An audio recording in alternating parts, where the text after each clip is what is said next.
유쾌한 남자들의 시시콜콜 토크쇼 김프로쇼 지금 시작하겠습니다. 저는 김프로입니다.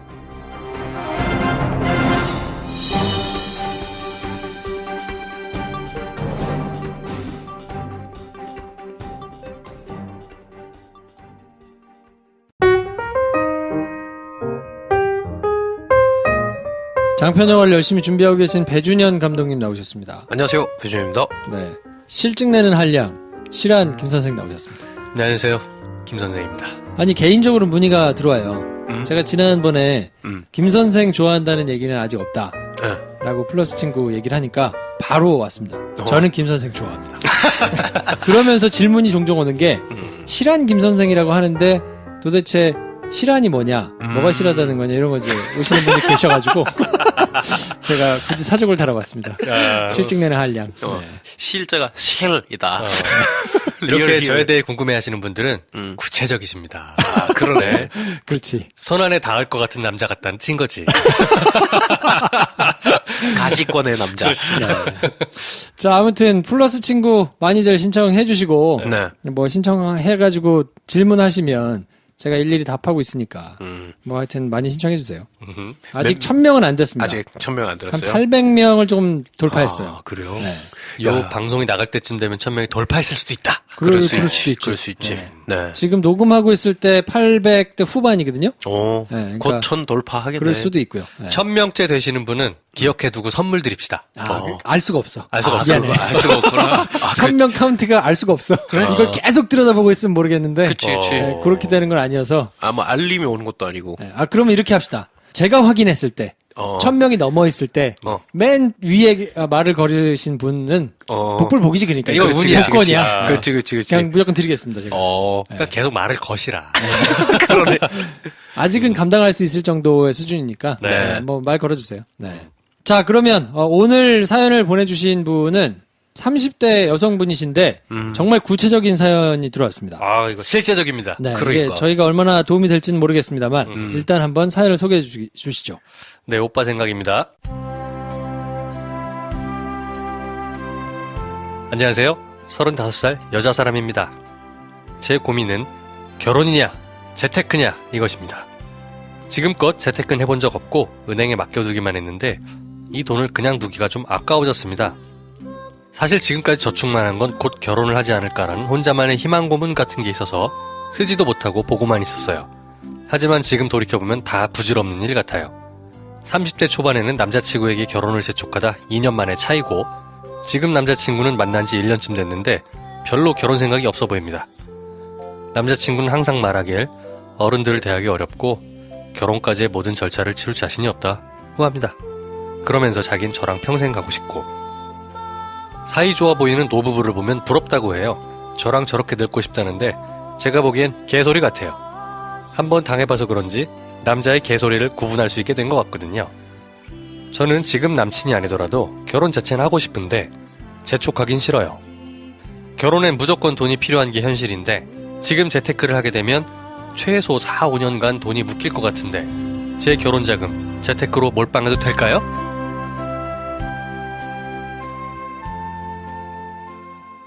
네. 이런 굉장히 실제적인 문제를. 그쵸. 영수증을 안 가고 저희한테 왔나 모르겠어요. 영수증한테 가면 혼날까봐 그랬을까요? Stupid! 이러면서. 그게. 이런 경험이 없겠지, 배 감독은. 없지, 뭐. 나는. 네. 없지. 미안합니다. 네. 그럼 이 사연을 읽고 저의 생각은 한 줄이에요. 대략 정신이 멍해진다. 이게 뭐냐. 약간 이런 느낌? 자, 그러면 그 본격적인 질문에 앞서가지고 남자의 개소리냐 아니냐부터 한번 짚고 가죠. 어떻게 보세요? 이건 개소리입니까? 현 남친? 이거요? 개소리입니까? 개소리지요. 그치. 개소리야. 배 감독님 보시기에 어떠세요? 아직 결혼 생각이 없다. 아직 없는 거예요? 아니면 계속 없을 수 있어요? 아직 지가 몰라. 결혼을 할지 말지도. 얘랑 할지 말지 이전에 지가 결혼하고 싶은 사람은 결혼하고 싶다고 말을 하잖아. 저는 섣부른 저걸 한번 드리겠습니다. 이거 뭐 예외가 있을 수도 있습니다만 제가 생각한 지론은 그렇습니다. 여러 번 얘기했지만 남자는 처음 먹었던 마음이 100%다. 거의 그렇지. 거의 그게 뭐, 점점 깎이는 한은 있어도 처음에 70으로 시작했다가 100으로 올라가는 일은 없다. 잘 없죠. 그렇죠. 그렇게 본다면 지금 결혼을 생각하지 않는다면 나중에 생긴다? 잘 모르겠어요. 아닐 가능성이 높다고 봐요. 나중에 어떤 액시덴트에 의해 어쩔 수 없이 뭐 이렇게 자기가 생각할 수는 있겠다. 근데 어쨌든 본인이 이거에 대해서는 아닌 것 같다. 뭐 개소리인 것 같다 생각하시니까 네. 뭐 요거는 저희가 왈가왈부를 길게 할 일은 아닌 것 같고. 네. 또 하나 팁을 드리자면 남녀 사이에서 여자 쪽이 어떤 생각하는 직감 100%입니다. 틀리는 일을 못 봤어 내가. 맞아. 항상 그것 때문에 곤란하시거든요. 선생님께서. 그걸 어떻게 타파하느냐가 인생에 굉장히 중요한 과제이기 그럼요. 때문에. 물론 김 선생은 문제가 되지 않습니다. 그럼. 워낙 이걸 다 잘하기 때문에. 그럼. 네. 개소리를 계속 하잖아. 결혼하기 싫다면서 뭐 평생 가고 싶다고 하고 사이 좋아 보이는 노부부를 보면 부럽다고 하고 뭔 개소리야. 그렇지. 그런 거지. 근데 어쨌든 4, 5년간 돈이 묶일 재테크 뭐가 있죠? 전 딱히 감이 잘 안 오는데. 은행 그러게요. 적금 이런 거는 아니겠죠, 설마. 왜냐면, 그치. 은행에 맡겨두기만 했는데 이게 좀 아깝다고 하는 거 보면. 설마 그냥 정기예금에다가 넣어놨는데 4년짜리 적금을 붓겠다 이런 얘기인가요? 그건 아니겠죠. 요새 적금 금리가 뭐 말도 안 되는데. 설마 그거는 아니시길 바랍니다. 그래. 네. 그건 안 하시는 게 좋을 것 같아요. 그래. 일단 그거라면 하지 마시라. 네. 또 하나 있습니다. 비트코인 하지 마. 비트코인. 그래. 절대 하지 마. 그래. 늦었어요, 이미 하시기에. 네, 그렇지. 지금은 아닌 것 같아요. 주식을 사는 것 같지도 않고 4, 5년이 묶인다. 뭘까? 그냥 집을 분양받아가지고 미리 돈을 넣으시나? 집. 네. 그럴 수도 있고. 아니면 이런 펀드 같은 게 있지 않나? 약간 좀 수익성이 있는 펀드에 넣겠다? 근데 돈을 이제 나눠서? 펀드도 적금이랑 비슷해서 그냥 달에 얼마씩 꼬박꼬박 넣는 경우가 많거든요. 음. 한 방에 빡 때려놓고 4, 5년 뒤 이런 펀드는 전 잘 못 본 것 같아요. 전 뭐 그쪽으로는 뭐 이렇게 박지 않아가지고. 네. 아무튼 네. 뭐가 됐든 간에 어쨌든 돈이 묶이는데 네. 지금 넣으면 4, 5년 정도는 묶인다. 근데 이거를 그냥 넣는 게 좋을까요? 아니면 결혼을 혹시 할지도 모르니까 놔두는 게 좋을까요? 어떻게 저는 보세요? 넣으셔라. 넣어도 손해보지 않는다.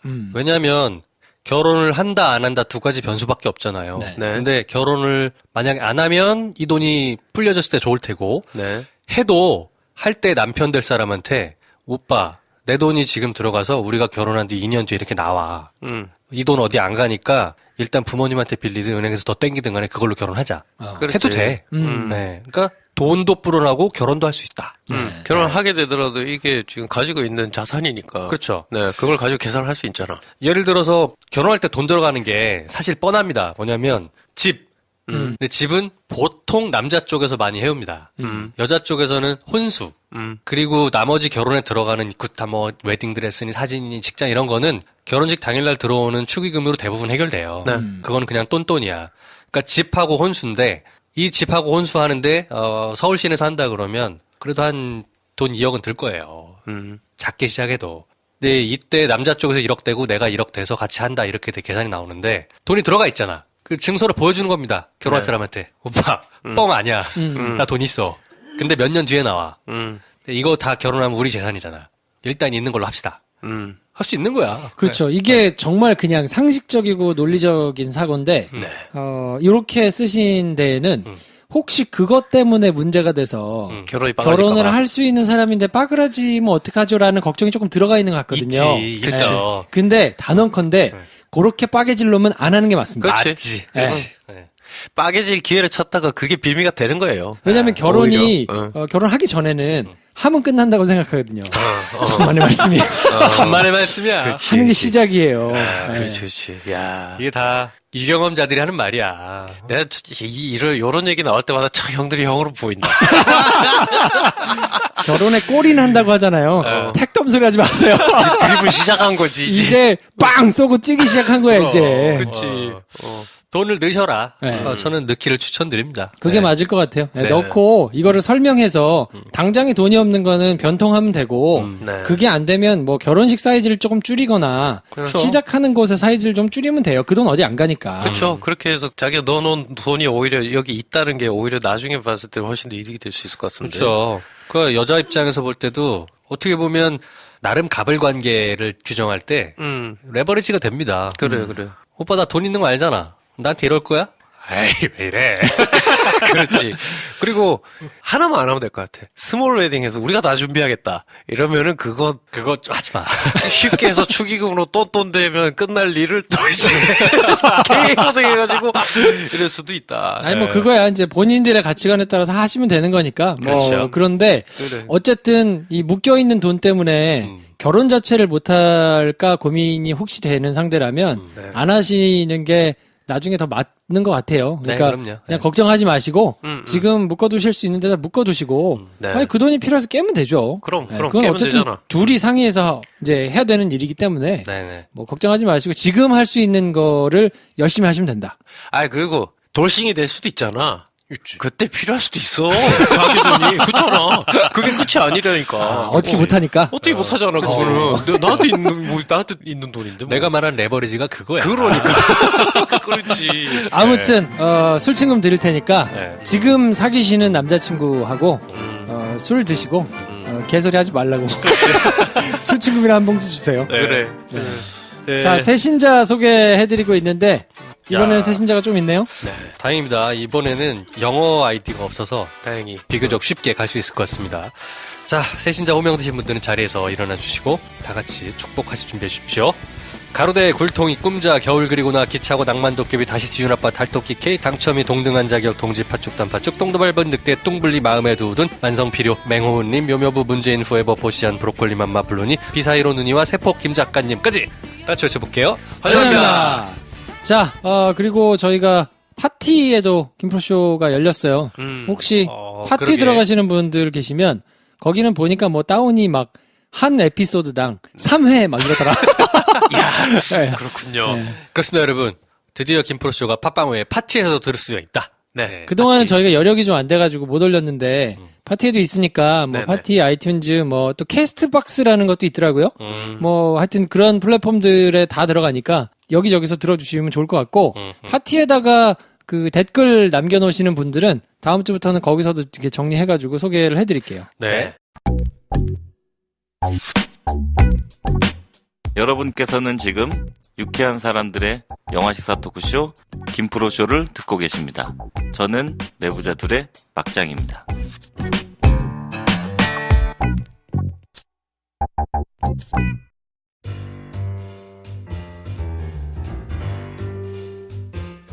네, 연세로뎀 정신과 최희연 원장님 나오셨습니다. 어서 오십시오. 안녕하세요. 네, 저희가 계속 해를 거듭하면서 상담을 해드리고 있는데 네. 이게 하면 할수록 야 이렇게 힘드신 분들이 많이 계신데 진짜 감사하면서 살아야 되겠다 네. 이런 생각도 들고 세상에 참 다양한 사연들이 있구나라는 걸 새삼 좀 많이 느끼게 되네요. 그러니까요. 네. 저희가 늘 뭐 이게 쓸데없는 얘기나 하고 웃기나 하고 뭐 이런데 저희한테 이런 사연을 보내시면서 나름의 위로도 받고 또 같이 이렇게 뭐 위로해 주시는 분들도 계시고 하니까 참 접할 때마다 아, 잘해야 되겠다 뭐 이런 생각이 좀 들긴 하거든요. 오늘 왜 이렇게 시작하는 거예요? 가끔씩은 좀 진지해져 보고 싶었어. 캐릭터의 변화를 위해서. 2월이 됐다고 지금 네, 이러시는 보니까 거구나. 방금 아내랑 통화를 했어. 그래. 숙연해지는구나. 숙연하더라. 항상 시원합니다. 잘 살아야겠다. 자, 오늘은 30대 여성분께서 사연을 보내주셨는데요. 네. 요거는 아주 지극히 일반적인 사연이라고 보기는 조금 그런데 비슷한 증상 때문에 혹시 궁금하신 분들이 있을 수도 있을 것 같거든요. 일단 사연의 내용을 한번 먼저 들으시고요. 그 다음에 상담을 시작하도록 하겠습니다. 대학 때부터 고향을 떠나 다른 도시에서 살아왔는데 오빠가 암이라고 전화로 들었던 그날 밤 펑펑 목 놓아 울었어요.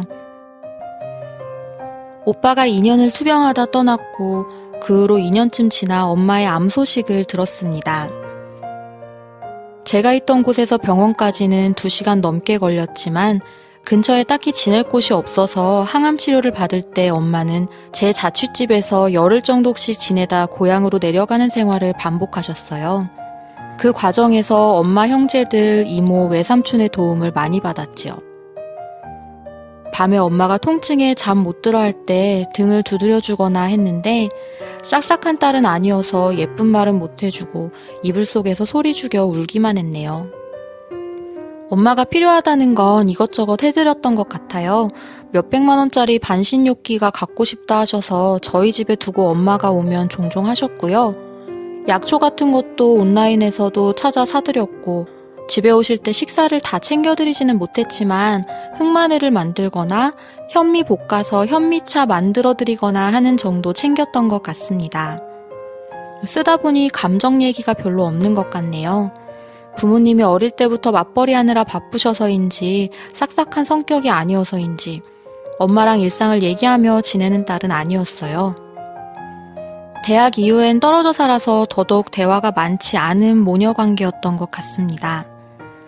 엄마가 병원 치료차 제 자취집에 있을 때 오히려 이런저런 얘기를 많이 하게 되었죠.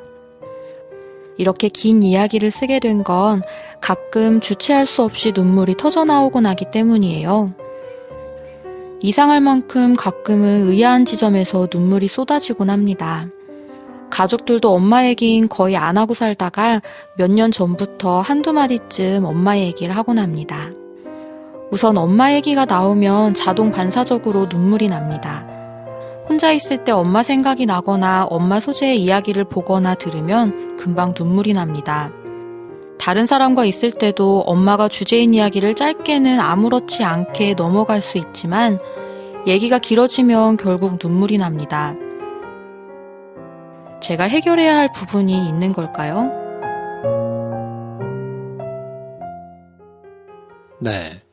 뭐 이런 사연을 보내주셨는데요. 네. 이런 경우들 있나요?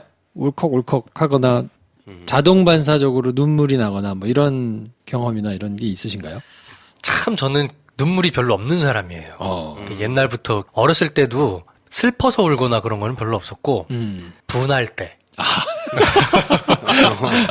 진짜 아플 때 요럴 때만 울고 나머지는 그렇게 막 너무 슬프다 막 그래서 울 경우는 별로 없었어요. 그럼 영화 볼 때도 안 울어요? 좀 슬픈 장면이 나오면 요즘은 좀 눈물이 나던데 네, 예전에는 안 울었어요? 슬프긴 슬퍼요. 속으로 꾹꾹 누르는 편이었던 거죠. 네. 근데 약간 조건반사적으로 이렇게 눈물이 나오는 게 잘 없어요. 네, 잘 없어. 좋은 건가요? 안 좋은 건가요? 안 좋은 것 같은데요? 그렇군요. 그래도 뭐 연애는 잘하니까 뭐 상관이 있겠어요? 근데 요즘은 영화 보면 왕왕 웁니다. 네. 뭐 코코 보고 울고 신과 함께 보고 울고. 네. 저도 요즘 눈물이 흘러내리는 경우는 별로 없었는데 아무리 슬픈 영화를 봐도 그랬는데 요즘 좀 제가 훌쩍훌쩍 하는 게 있긴 있어. 생겼어. 나이 때문에 그런 건가요? 이건? 그렇죠. 나이가 지나면 그런 게 있나 보죠. 남자들은 뭐 남자 갱년기라고 하면서 웬 청승이냐 그럴 게 좀 생기는데 저도 좀 생겼어요. 그래서 드라마 보면서 많이 울기도 하고 저는 뭐 이렇게 눈물을 보이고 싶지 않으니까 고개 돌리고 있으면 부인이 힉 하고 웃으면서 나이 들어가지고 저 무슨 꼴이냐라고 얘기하는데 최근에도 케이블에서 49일의 레시피인가? 그 일본 무슨 영화던데 그 어머니가 돌아가신 그 49제를 보내는 어떤 그런 과정이더라고요. 근데 그거의 장면을 보여주는데 약간 일본 영화가 약간 좀 쇼맨십 있고 약간 오버하는 이런 대사를 서로 치는데도 불구하고 감정이 훅 건드려지는 게 이거 힘들더라고요. 네, 그래서 아니 저런 거에 내가 많이 건드려진다. 네. 저희 아내는 눈물이 많아가지고 제가 항상 놀리거든요. 드라마를 보면 그렇게 울어요. 어이구 이러면서 앉아가지고 맨날 놀리는데 요즘에는 그렇게 훅훅 올라와. 본인도? 네. 이게 옛날에 안 그랬거든요. 나이 탓입니까? 이게 어정쩡하게 다 이게 40대를 넘어가니까 생기는 건지. 큰일이네. 저는 요즘 되게 황당할 때 있어요. 심지어 슬프지도 화나지도 분하지도 않아. 그냥 집에서 세수하고 약간 쌀쌀한 날씨에 버스를 타고 가고 있는데 눈물이 나. 그럴 때 있잖아. 추운데 갑자기 혼자 이렇게 추울 때 난 눈물이 나더라. 그거는 감정이 아니고 그냥 생리작용 아니에요? 그러니까. 근데 남들이 보면 막 울면서 걷고 있는 거잖아. 너무 짜증나는 거야. 눈물이 주르륵 나는 거야. 눈이 이렇게 깜빡깜빡해지면서. 근데 사실 뭐 뜻하지 않게 우는 거 이러한 경우는 우울증 증상이 제일 많죠. 그래요? 그래가지고 나는 울 감정도 아닌데 꺼이꺼이 울었다. 그래서 그거를 이제 증상의 초반으로 삼아서 병원에 오게 되고요. 그래서 이렇게 판단을 해보면 우울증에 해당되는 경우가 있으면 그걸 빌미로 해서 이제 우울증 판단을 한 거지. 그게 꼭 우울증 증상은 사실은 아니에요. 근데 그럴 수도 있다. 그리고 감정이라는 건 스펙트럼이 다양하게 있어서 다양하게 쭉 감정 표현이 되면 그냥 그건 무난하다고 봐요. 네. 근데 어떤 사람들은 이제 감정을 이렇게 억누르다 보니까 어느 한순간에 삐죽하고 아주 강렬한 감정만 나오고 그 외에는 이제 감정이 잘 안 나와요. 그럴 때 삐쭉 나오기 제일 쉬운 감정이 두 개인데 하나는 이런 우는 거고요. 네. 또 하나는 화내는 거. 네. 그리고 감정은 아닌데 울지도 않고 화도 안 낼 때 제일 많이 나오는 게 통증이에요. 진짜요? 네, 감정을 표현 못하는 사람들. 우리나라 사람들 삭신이 쑤시고 아프지. 뭐 내가 우울해 이런 표현 잘 안 하는 이유가 문화적으로 그래요. 그래서 훅 터지는 감정으로 제일 흔한 것이 이제 눈물이나 화인데 그거 아니면 통증. 많아요. 네. 화병이라는 게 실제로 네, 그런 식으로 이제 나오는 거죠. 네. 배감도 허리가 혹시 내가 좀 우니까 나은 것 같아. 뭐 표현을 그런- 하고 살으라고. 그러니까. 네, 이분도 좀 평소에 다양하게 감정 표현을 하면 차라리 나을 수도 있다라는 생각은 해보게 돼요. 여러 단계의 감정이 어떤 거기에 다양하게 표현이 되는 게 좋다. 그렇죠. 네. 특히 이제 어머니에 대한 묘사를 많이 했기 때문에 어머님에 대한 주제를 아예 그냥 딱 던져놓고 자기가 갖고 있는 다양한 감정을 좀 끌어올려서 울기도 하고 화도 내기도 하고 좀 허망하기도 하고 안 계시니까 외로움도 느끼고 그리움도 느끼고 이러한 감정들을 이렇게 여러 가지도 표현하고 우리가 이거 녹음하다가 이거 녹음 들으면서도 우시겠다라고 했는데 네. 이 다양하게 표현하면서 감정을 드러내고 특히 그걸 혼자서 그러는 것만이 아니라 아예 그냥 누구를 놓고 그 얘기를 하면 네. 감정이 나오잖아요. 근데 그 수위를 조금 조절을 해보는 거죠. 네, 그렇게 감정 표현을 하는 것도 중요하다. 그럼 이분은 진짜로 상담하시는 분을 찾아가서 네. 도움을 받는 게 조금 필요하겠네요. 그렇죠. 막상 이렇게 얘기를 던져보니까 진짜 그쪽으로 이야기만 들어가도 감정이 주체가 안 된다. 그거는 별 수 없어요. 기회를 많이 갖는 수밖에 없어요. 선생님 말씀을 들으니까 쓰신 분 그 사연에 힌트가 있네요. 쓰다 보니 감정 얘기가 별로 없는 것 같네요라고 쓰셨네요. 그렇죠. 네. 앞부분에 이제 쭉 얘기를 처음에는 왜 하나 했어요. 처음에는 오빠 돌아가신 얘기, 어머니 돌아가신 얘기까지만 해도 그게 안 나오다가 후반에 들어서야 이렇게 긴 이야기를 쓰게 된 건 주체할 수 없이 눈물이 터져 나오기 때문이다라고 썼는데 방금 김 선생이 지적한 대로 그 앞에 묘사는 듣는 사람 입장에서는 감정이 막 올라가요. 내용에 그러니까 그 저는 스토리 보면서 자체로. 약간 네. 이상했어요. 아니 충분히 굉장히 울컥하게 쓰셨는데 이게 감정 얘기가 없다는 게 무슨 말이지? 네. 조금 궁금했거든요. 근데 이제 본인은 그거를 적으면서도 감정에 대한 어떤 특성들을 많이 배제하게 이 얘기가 생각된다는 거예요. 네. 그 배제를 시켜서 생각해야 다룰 수 있다라고 생각하는 거. 네. 그러다가 뭐 툭 건드리면 눈물이 확 나오고 그러겠죠. 네. 평상시에 그렇게 감정 표현을 특히 엄마라는 주제에 대해서 많이 못 하셔왔던 그 시간이 그냥 지금 이렇게 말씀하신 것처럼 툭툭 터져 나오는 것 같네요. 네. 남 얘기 하듯 할 때는 좀 잘 나올 수 있어요. 근데 자기 얘기도 하듯 할 때는 당연히 안 나오죠. 저도 뭐 방송에서 이미 얘기를 했기 때문에 제 딸이 100일 때 죽었거든요. 네, 네. 그 얘기할 때 대개는 이제 감정이 훅 나오는데 오늘은 지금 감정이 안 나오잖아요. 제가 준비를 많이 했거든요. 오늘 이 녹음을 할 때 이 얘기를 해야 되는데 라고 생각을 했는데 근데 좀 걱정이 됐어요. 이 얘기를 제가 꺼내면 분명히 또 감정이 건드려질 텐데 지금 다행히 조절이 잘 돼서 다행이구나 하고 지금 넘어가고 있는데 어느 때는 이야기만 꺼내도 목소리가 떨리고 아무 이야기도 못 하는데 아마 제가 이 이야기를 지금 던질 때 애 이름을 댔거나 애를 연상할 만한 어떤 주제를 지금 던졌다면 제가 감정을 이렇게 조절하지는 못할 거예요. 근데 지금 약간 좀 남 얘기하듯이 하는 느낌인 것 같아요. 이럴 때는 이제 감정이 안 나와요. 그러다가 뭔가 연상이 우리 애라는 것이랑 아주 긴밀하게 들어가면 훅 터질 거라고요. 이분이 그렇다는 거죠. 그냥 어머니라고 얘기할 때는 그냥 얘기할 수도 있는데 그게 내 어머니라는 것과 뭔가 연결이 딱 된다라고 하는 순간은 감정이 걷잡을 수 없고 네. 조절이 안 되는 어떤 부분으로 훅 넘어갈 수 있다는 건데 그 스펙트럼 조정은 결국은 많이 해봐서 하는 수밖에 없어요. 그럼 의도적으로 조금 자기가 의식하고 그걸 할 필요가 있다라는 제 뭐 지인 중에 저도 약간 좀 상상이 안 되는 상실감이긴 해서 말하기가 조심스러운데 제 지인들이나 가까운 사람들이 이런 뭐 부모님이 좀 자기 어린 나이에 돌아가셨거나 하는 사람들을 봤을 때, 이 사람들이 이걸 이렇게 다루려고 하는구나. 자기가 조절을 하면서.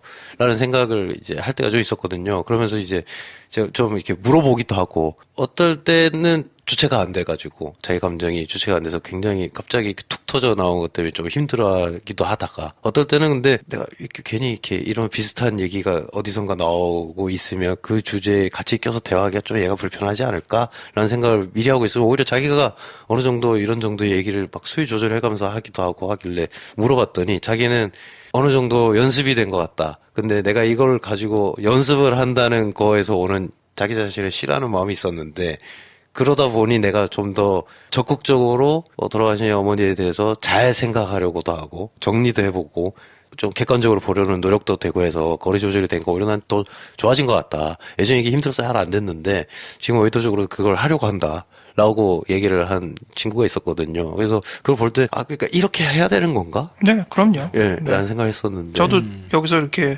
딸에 대한 얘기하거나 이런 것도 약간 의도예요. 사실은 별로 하고 싶지 않아요. 근데 제가 다른 사람한테 그렇게 하라고 애도를 하려면 네. 자기 혼자만 간직하는 게 아니라 자기 안에서부터 나오고 그거를 다른 사람이랑 공유해야 된다라고 말을 하는데 말만 해놓고 제가 실천 안 하면 이상하잖아요. 네. 그러니까 저도 자꾸 실천해 보는데 이게 쉽지 않구나라는 생각을 자꾸 하게 돼요.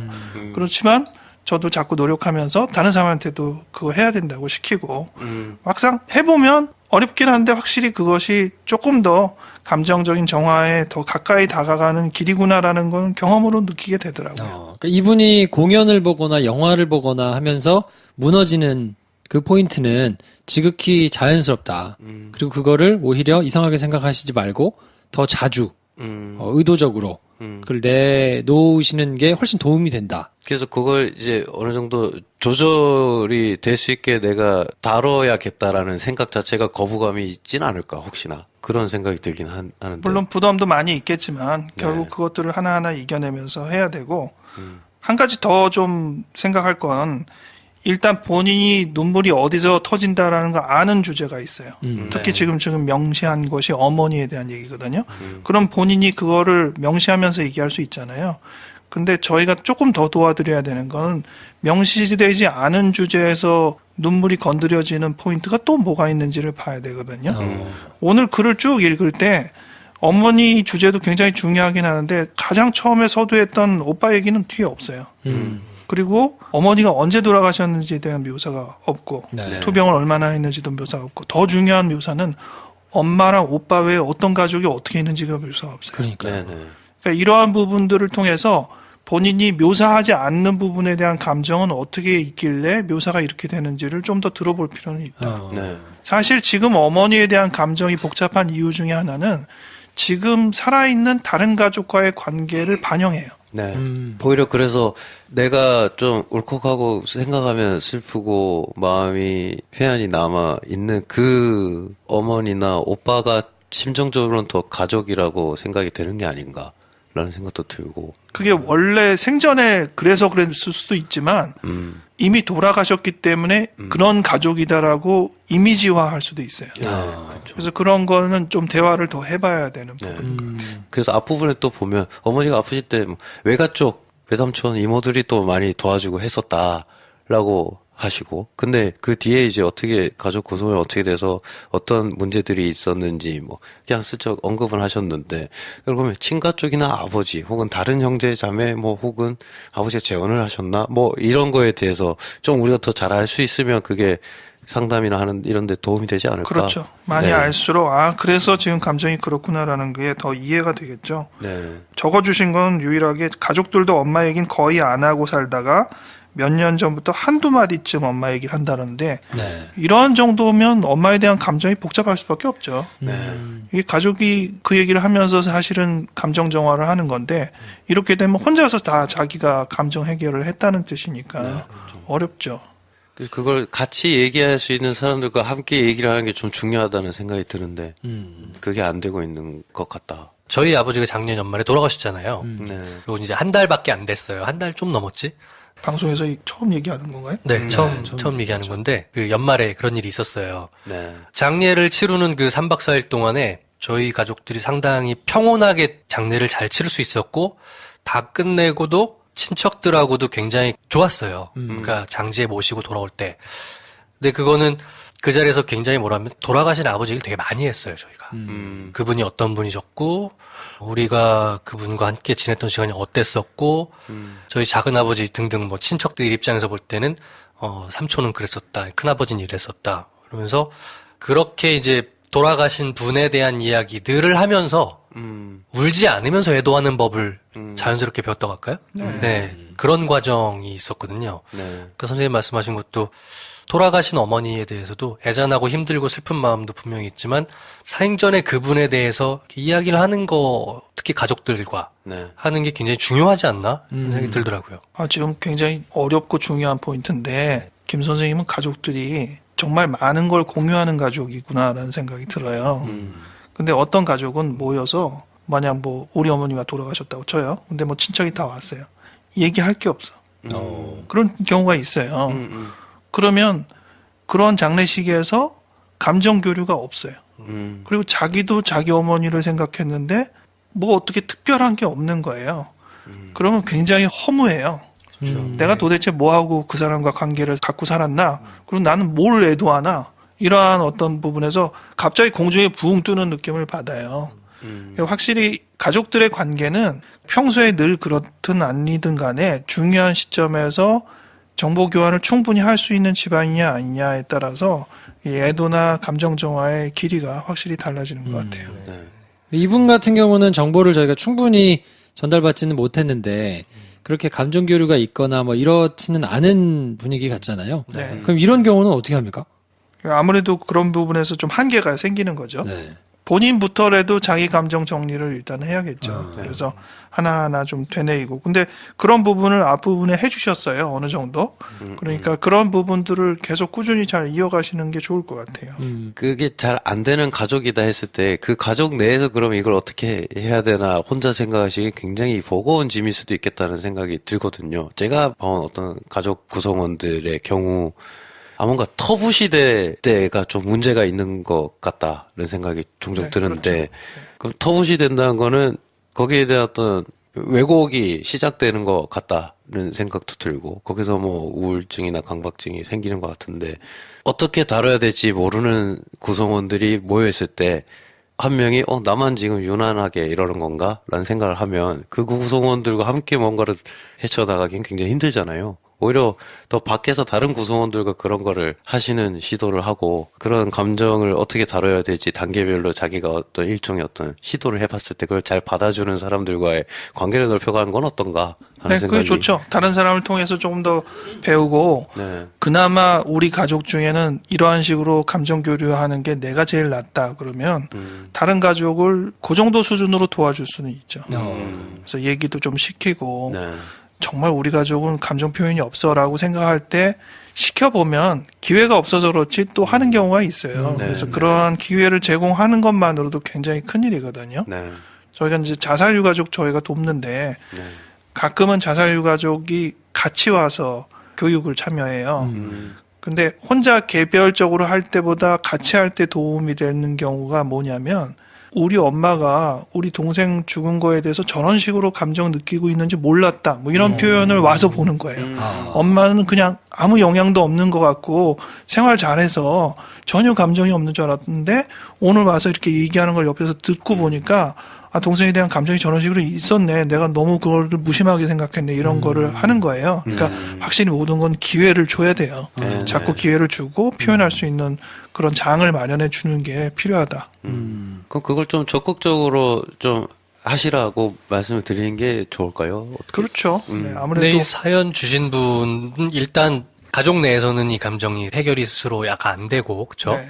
그러면 말씀하신 대로 내가 먼저 그 감정을 핸들링하는 법을 배워야 상대를 도울 수 있으니 전문 상담사와 함께 이 과정을 같이 애도의 과정을 한번 해보는 것도 괜찮지 않나 이런 생각. 그럼요. 예, 네. 네. 그러나 또는 이제 뭐 조금이라도 이런 식으로 대화를 할 수 있는 다른 동료가 있으면 네. 그런 친구 사람에서부터 내지는, 시작하고 우리 김프로쇼에 이 사연을 보낸 것부터가 이제 시작인 거잖아요. 네. 그렇게 좀 더 자기 얘기를 전달하고 내 얘기가 어떻게 들려? 라고 할 때 상대방이 주는 피드백을 가지고 또 참고하고 네. 그러면 많이 늘어요.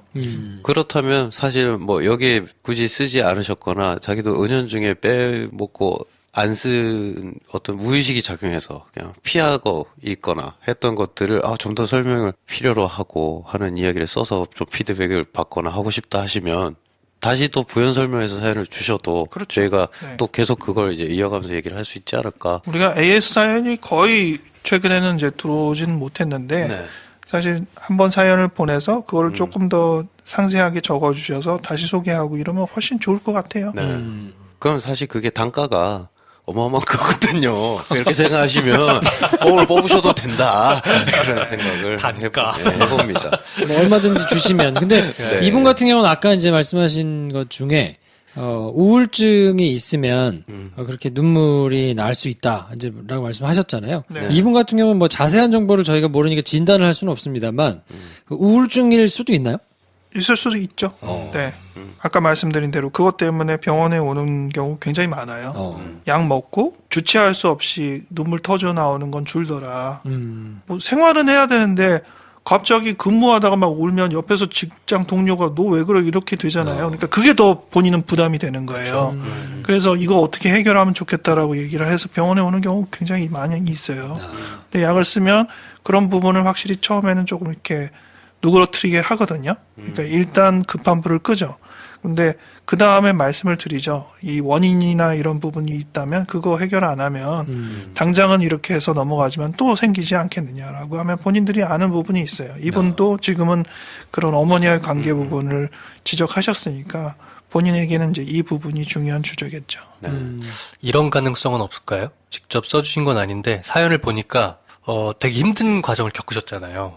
보니까 가족 간에도 이미 남아있는 분들과도 편하지는 않은 것 같고 가장 좋아했던 가족인 오빠와 엄마가 이렇게 힘들게 돌아가셨고 집에서 떨어져서 혼자 사신 지 오래된 것 같고 혹시 그 힘든 과정을 겪어냈던 자기 자신에 대한 애도와 슬픔 또는 이런 것들도 그 감정이 엄마한테 투사돼서 눈물이 더 나오는 건 아닐까요?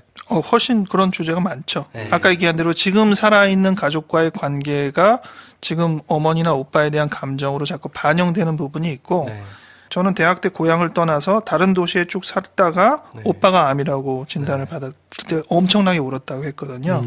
비록 혼자 나와서 하라도 가족이 있다라는 느낌으로 연결되는 골이랑 혼자 나와서 하는데 실은 가족이 없다라는 느낌은 굉장히 다르거든요. 근데 그런 부분에서 이분은 외로움의 주제가 상당히 중요한 주제라는 생각이 들기는 해요. 그래서 그 부분에 대한 이야기가 분명히 나오겠죠. 네. 그래서 엄마를 애도하시는 것도 하셔야 되지만 스스로를 더 위로하는 과정도 같이 있어야 되지 않나. 그 힘든 과정을 겪었던 자기 20대에 대해서. 그러네요. 네. 네. 연애하시라는 얘기는 안 했어요.